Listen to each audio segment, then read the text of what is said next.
and the Whitelegs was finally resolved. The courier's involvement had tipped the scale, shifting the fragile balance of power. Demoralized by the Dead Horse and Sorrow's attack the courier and Joshua Graham led against them, the Whitelegs retreated to Great Salt Lake. Their days were numbered. Word soon reached the 80s tribe that the Whiteleg spirit was broken, their war chief a dim shadow of his former self. By year's end, the 80s would overrun the Whitelegs' camps, scattering the tribe to the winds and claiming the Great Salt Lake for its own. The Sorrows fought beside Joshua Graham and the Dead Horses, eradicating the threat the Whitelegs posed to Zion. Seeing the courier convince Joshua Graham to spare Salt upon wounds, the Sorrows learned that retribution could be tempered by mercy. Though he despaired at the Sorrows' loss of innocence, Daniel took some small consolation in the courier's lesson, and prayed it would take root.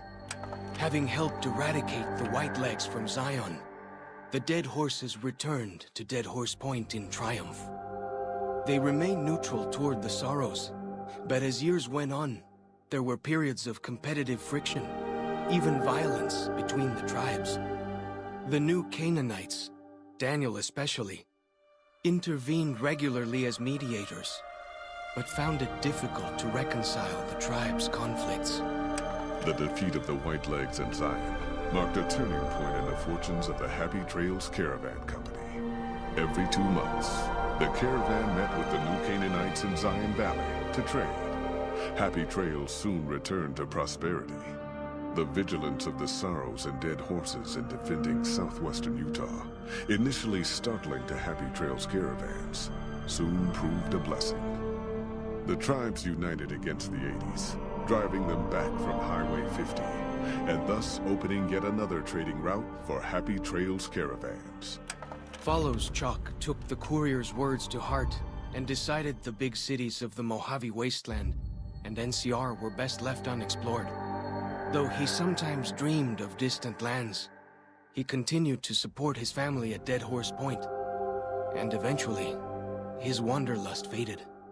The threat of the Whitelegs ended. Joshua Graham helped the Sorrows and Dead Horses tend to their fallen comrades and secure Zion. The courier's words had stayed Joshua's wrath in his darkest hour, and in sparing Salt upon wounds, he was changed. While he continued to advocate militant opposition to the enemies of New Canaan, he sometimes showed quarter to those who crossed his family. Eventually, this new spirit would diminish the myth of the burned man in distant lands. A small price for the peace it brought to Joshua Graham.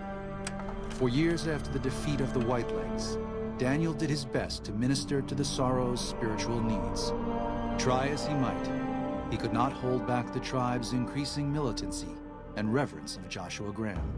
Demoralized, he returned to his family and Dead Horse Point. His failures haunted him for the rest of his days. And with that, the courier walked out of the history of the tribes of Zion and back to the gathering storm of the Mojave Wasteland.